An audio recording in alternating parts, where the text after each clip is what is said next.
Hi friends, welcome back to my channel. तो हम पढ़ रहे थे ब्लड स्ट्रीम इन्फेक्शन, जिसमें हमारा आज 6 लेक्चर है। पहले हमने 5 बैक्टीरिया वायरसेस ये सब ख़त्म किए थे, ठीक है। आप जाकर मेरे चैनल पे देख सकते हैं। तो हम बाय और टेम्पलेट सब कुछ करते जा रहे हैं बैक टू बैक, ठीक है। तो टेम्पलेट मैंने आपको फर्स्ट लेक्चर में बताया था, जो कि था साल्मोनेला का। जो भी हो, आज हम पढ़ने वाले हैं बोरेलियोसिस। तो borreliosis is caused bye an organism named Borrelia, ठीक है। अब ये एक स्पायरोसीट है जो कि जनरली हमारे बक्कल और जेनिटल म्यूकोसा में एक कॉमन सेल है। कुछ स्पीसीज इसके हैं जो कि पैथोजेनिक होता है, जैसे Borrelia रिकरेंटिस, Borrelia बर्गडॉर्फेरी and Borrelia Vincenti, ठीक है। जो रिकरेंटिस है वो कॉज करता है एपिडेमिक रिलैप्सिंग फीवर और बर्गडॉर्फेरी कॉज करता है लाइम डिसीज। पहली बात, हम रिलैप्सिंग फीवर का पैथोजेनेसिस देखेंगे। तो मोड ऑफ ट्रांसमिशन, तो कैसे ट्रांसमिट होता है। जो एपिडेमिक रिलैप्सिंग फीवर है वो ट्रांसमिट होता है बाय बोरेलिया रिकरेंटिस। और ये कैसे होता है, जो लाइस होता है, लाइस जब हम स्किन को स्क्रैच करते हैं तो लाइस रप्चर होता है, उससे ये ऑर्गेनिज्म हमारे स्किन के अंदर आता है, ठीक है। तो ये रिकरेंटिस कॉज करता है हमारा एपिडेमिक वेरिएंट।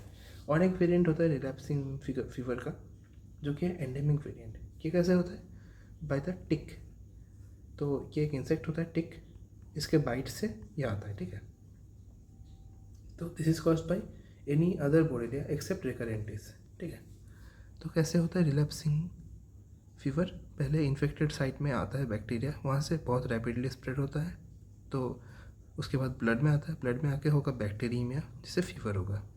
अब इस बैक्टीरिया का एक बहुत ही स्पेशल मैकेनिज्म है जिसे हम बोलते हैं एंटीजेनिक वेरिएशन। मतलब इसके जो एंटीजेंस हैं वो टाइम टू टाइम चेंज होते रहते हैं। तो सपोज पहले 1 था, अब 2 हो जाएगा, तो इम्यून सिस्टम इसे मार ही पाएगा, उसके बाद 3 बन जाएगा, तो इम्यून सिस्टम फिर से इसको मारेगा, फिर 4 बन जाएगा।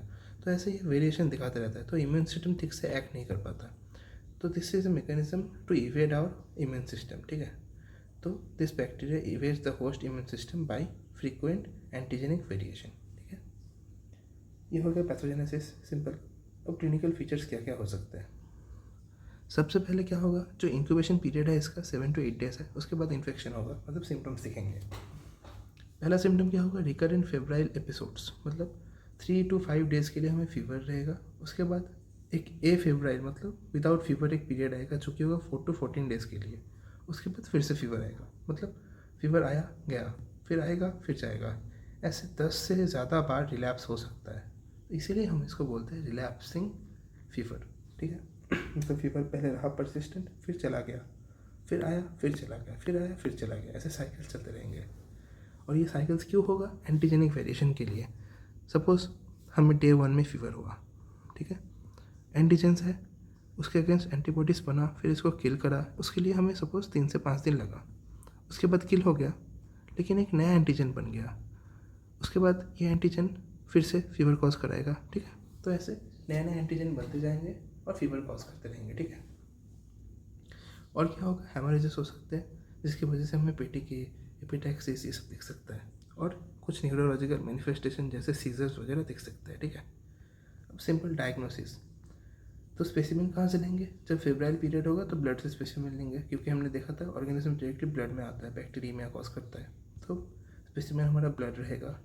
माइक्रोस्कोपी में कैसे देखेंगे, हम ग्राम स्टेन तो नहीं कर सकते, फिर भी अगर करें तो ग्राम नेगेटिव होता है, पोरली ग्राम नेगेटिव बेसिलाई, ठीक है।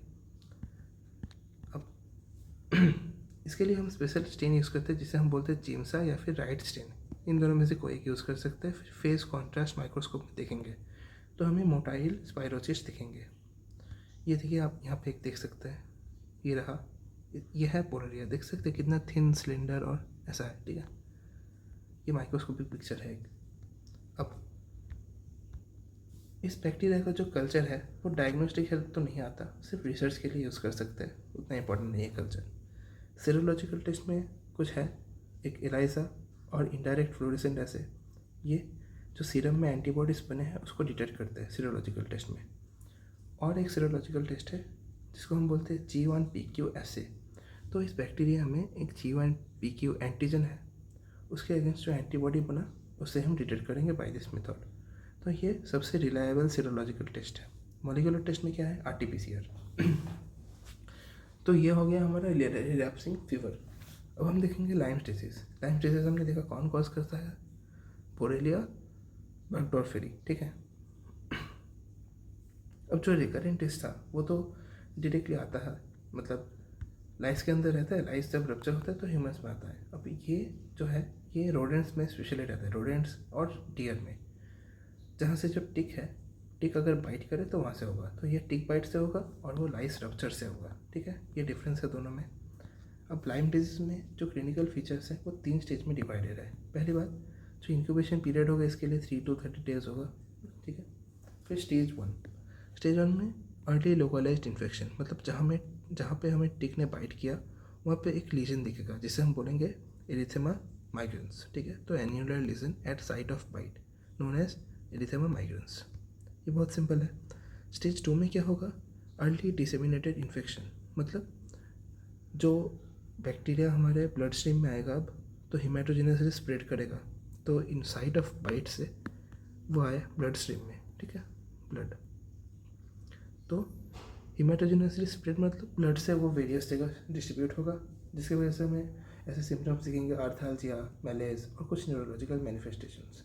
और जो स्टेज 3 होगा वो होगा लेट परसिस्टेंट इन्फेक्शन, मतलब आर्थराइटिस होगा, तो हमारे जो जॉइंट्स है वहाँ पे जाके आर्थराइटिस होगा, ठीक है। डायग्नोसिस के लिए पहली बात स्पेसिमेन कहाँ से लेंगे, एक तो हम यहाँ पे स्किन साइट ऑफ बाइट से हम स्किन का सैंपल ले सकते हैं, ठीक है। तो स्किन लेजन से सैंपल ले सकते हैं, और ब्लड में आएगा तो ब्लड से भी ले सकते हैं, CSF से भी ले सकते हैं, ठीक है। उसके बाद इसको हम कल्चर कर सकते हैं इन BSK मीडियम, ठीक है। सीरोलॉजिकल टेस्ट में ELISA है, मॉलिक्यूलर में PCR है। और एक डिस्टिंक्ट फीचर दिखेगा जो जॉइंट्स है हमारे, क्योंकि ये बैक्टीरिया जॉइंट्स में जाता है तो वहाँ पे न्यूट्रोफिल्स जाएंगे ताकि वो बैक्टीरिया को किल कर पाए, ठीक है।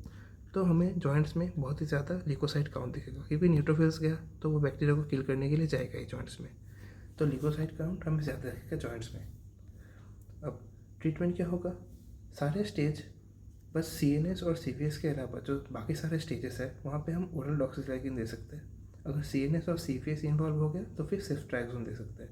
सेफ्ट्रैक्सोन क्या है, 3rd जनरेशन सेफलोस्पोरिन, आप फार्मा में पढ़ेंगे ये, ठीक है। तो बस इतना ही था, सिंपल सा, बस 2 डिसीज़ हमने पढ़ लिया, रिलैप्सिंग फीवर और लाइम डिजीज़।